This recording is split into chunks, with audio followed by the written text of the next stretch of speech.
Welcome to the AWS Report. I'm Jeff Barr. I'm speaking today with Russ Dietz, Corporate VP and CTO of SafeNet. Welcome. Thanks, Jeff. It's good to be here today with you. So tell me a little bit about SafeNet.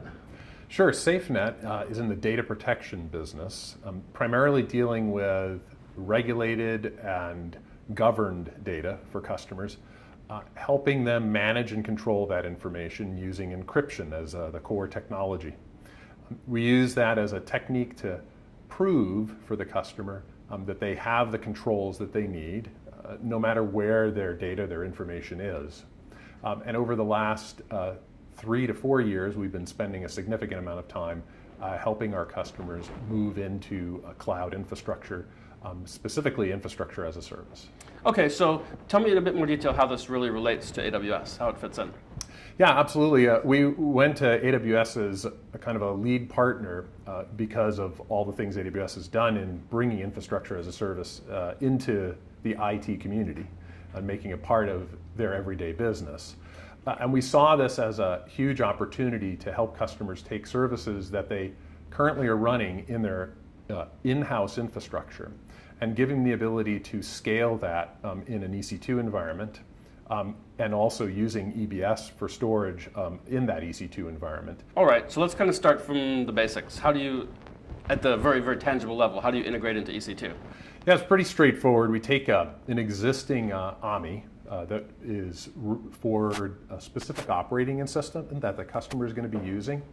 We take that AMI and we walk the customer through a process of encrypting it using an agent that gets installed in each of their instances that are going to have operating in an availability zone.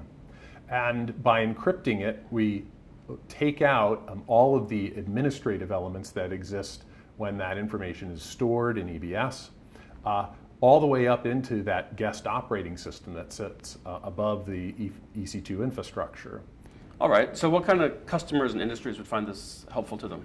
So the biggest ones we're seeing right now are folks that have a real e-presence already, customers that are already touching their customers through the web, or they have services that run over the internet.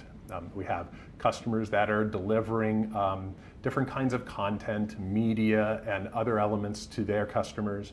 And anybody that has to do a lot of analytic processing or distributed processing on behalf of a customer. Okay, where do you think this is heading toward in the future? The really great things that we see happening is that we're going to extend what we can do now that we can trust persistent data in a cloud infrastructure.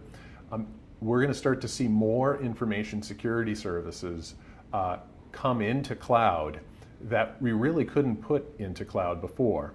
Having persistent data trust is one of the key elements.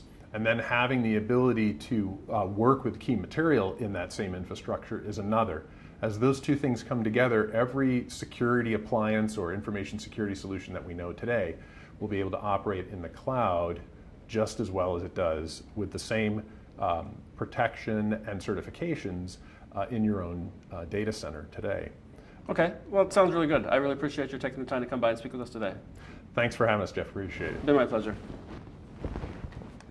This has been the AWS Report, and I'm Jeff Barr.